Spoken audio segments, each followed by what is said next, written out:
Nationwide police brutality protests, including in our nation's capital. Our DC bureau is on the story.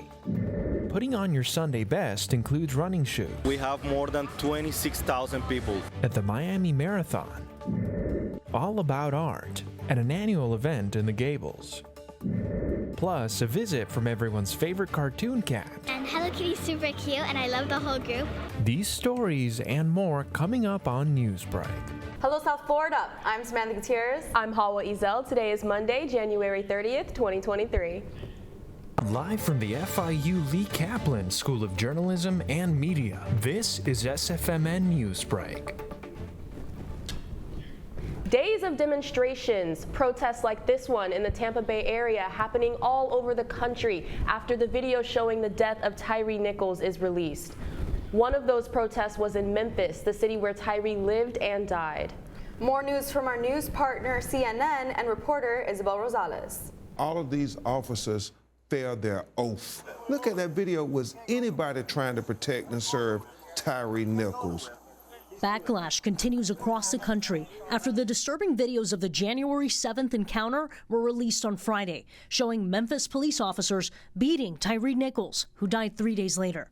5 of the officers involved, who are also black, were fired and charged in Nichols' death.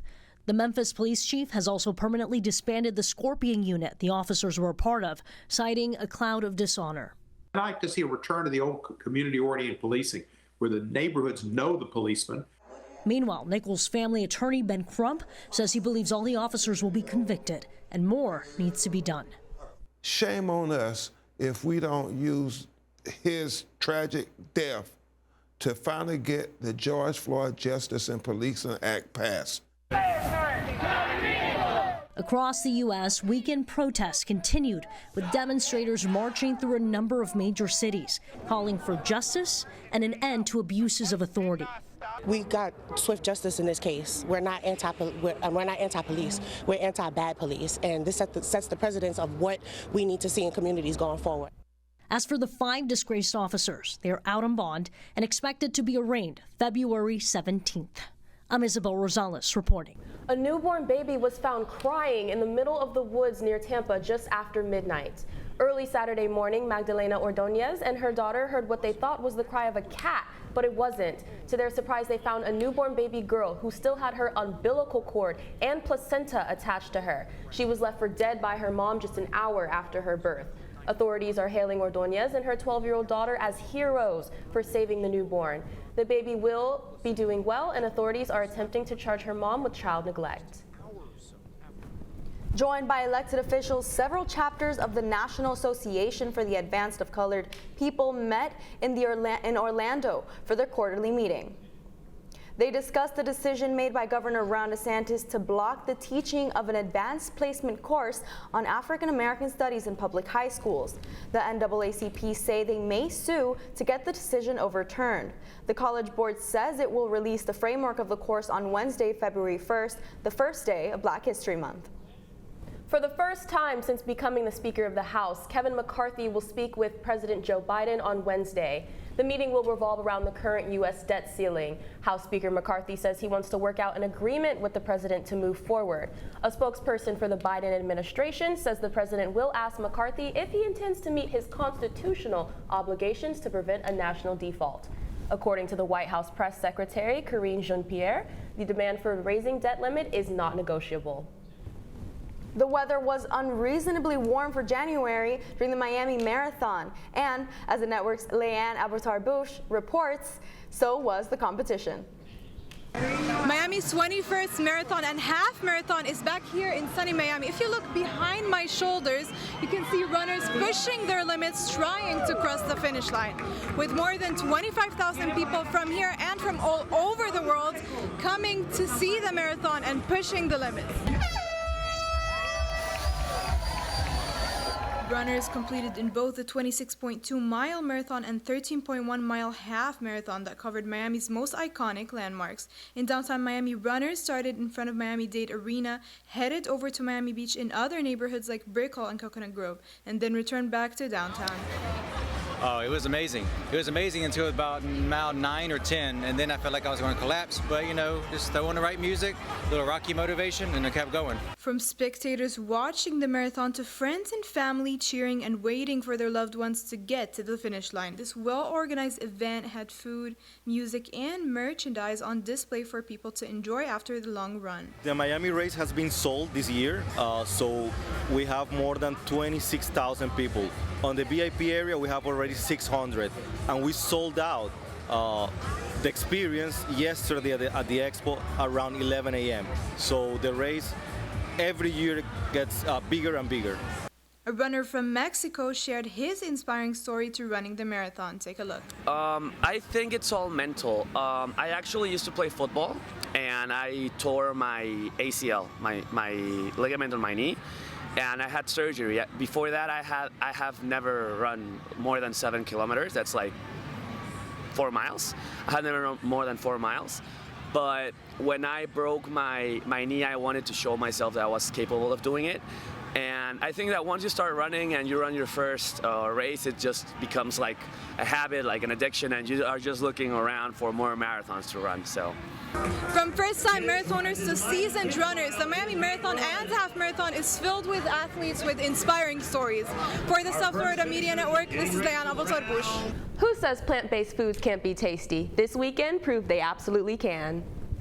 Shimmies and smiles filled Coconut Grove last Saturday as Seed Food and Wine Festival made its return to Miami for its 8th year of plant-based fun. I think it's a good representation of the vegan community so far. I think it's wonderful and very diverse, and I think that's a testament to the location. I think I would like to see, maybe a bit more of the raw vegan options, but like that's like a minor, and I'm having a fabulous time, and I'm so grateful to be here. The event was held at Regatta Park and featured vegan desserts for those with a sweet tooth and premier plant-based food and drinks.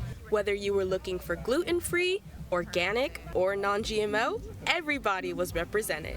Vegetables aren't notorious for their taste, but here at the Seed Food and Wine Festival, they have never tasted better. Veganism and plant-based foods, they're actually delicious if it's done right, using the right herbs and spices. And that's why I created my product, so people can start saying, hey, you know what, let me get more into plant-based foods and veganism. Anything vegan, I like to push it forward because it's not just about the animals, it's not just about health, it's about sustainability as well. So for me, anytime I'm helping events like this and causes like this, I'm helping to push the agenda forward as far as from an environmentalistic standpoint. Not only did tickets include all you can eat, but they also came with unlimited drink tasting. Between the music, the meals, and the liquid courage, the day was undeniably filled with joy, laughter, and a sense of community. There's never any shame in eating or drinking your veggies. Artists and art lovers taking over the streets of Coral Gables, the network's Abdul Jabbar shares his impressions. The 9th edition of the Miami Coral Gables Art and Mega Festival returns to downtown Coral Gables after being absent due to COVID-19. This event showcased fine art, craft, wine, fashion, comedians, pets, and cocktails. Is Venetian plaster, which is a product of Italy. My father came from Italy, and he taught me how to use Venetian plaster with a trowel. And a trowel, you take the Venetian plaster and you actually wipe it onto the painting with the trowel, and you actually burnish it. And it's done in layers and layers and layers. So each time you put a layer on, the next time you add another layer and another layer until you get it to look like you want it to get. Over 150 local and national artists exhibit their art, from mixed media, acrylic, oils, drawings to sculptures, digital and watercolor. I have started in 2018, and I have do exhibition in France, and I'm just arrived this year in Florida. The School of Rock was also part of this event, and they were singing live for the audience. I like the people watching, the different arts, the good food, and just the ambiance of the whole event. 200 performances, an extensive advertising campaign, and a variety of small businesses is what makes the annual Art Festival of Coral Gables unique for Miami residents. So make sure to come out next year and support the local industry. The Hello Kitty Cafe tour has moved on to its next city this morning, but not before making its mark at the Dolphin Mall. The network's Kelly Sanchez reports on the hysteria from Sweetwater. Hello Kitty left her paw prints in South Florida last week, and on Saturday, the Hello Kitty Cafe truck arrived at the heart of Miami-Dade County, Dolphin Mall. Year-round, the truck travels around the east and west coast of the United States, bringing in adults and children alike who want to embrace the fact that they are young at heart. Hundreds of people lined up to get their hands on a Hello Kitty product, whether it be merchandise or sweet treats. Some people even camped out extra early to secure their spot in line. I got here actually at between 4 and 5 in the morning, and we have a lot of people here with their chairs and everything, waiting for this to open. I wasn't anticipating this amount of people here, but it looks great. So far, everything's been running super smooth. People are very calm. I think that they knew what they were getting into, so they came with a lot of patience. And it looks great. So far, so good. Although the turnout was higher than expected and the wait time was big, the event was still able to bring people together. We didn't even know each other were coming. Yeah, we just saw each other and we met up in line. And excitement was in the air with every step closer to the truck. So I'm really looking forward to like a water bottle or a tote bag or a shirt. And Hello Kitty's super cute and I love the whole group. So yeah, I'm really looking forward to going to the truck. On the menu are many items from cookies to keychains to plushies. Save the date for next year and you too could enjoy this adorable attraction and leave with your very own piece of the Hello Kitty world. Reporting for South Florida Media Network, I'm Kelly Sanchez. The Heat taking on the Hornets in Charlotte and trying to pull off a fourth quarter comeback. That's still ahead, and so is this story. It's something that you just got to play the football game and then let your play do the talking. And the Super Bowl matchup is set. Patrick Mahomes sounding off after the Chiefs' last-second win. Newsbreak will be back in 2 minutes. Type 2 diabetes can have a big impact on your life. But how can it be prevented? Well, the first step is knowing if you have something called prediabetes. Take the 1-minute risk test today at doihaveprediabetes.org. I know kids worry about a lot of things. Getting enough food to eat shouldn't be one of them. Through a nationwide network of food banks, Feeding America serves virtually every community in the United States. See how you can help your community. Visit feedingamerica.org.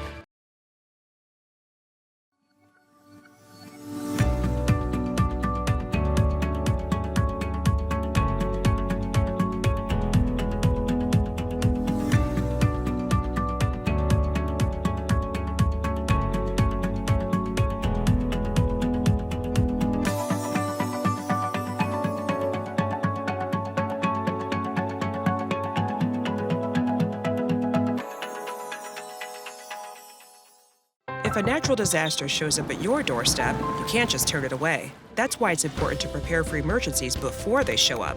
Go to ready.gov/plan to find the tools and tips you need. And make a plan today.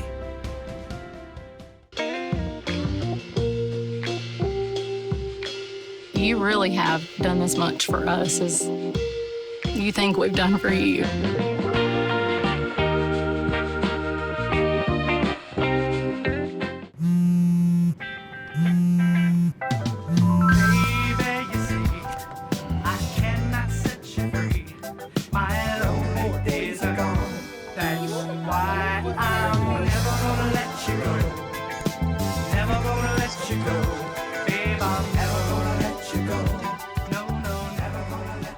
Here you go. Thank you. Thank you.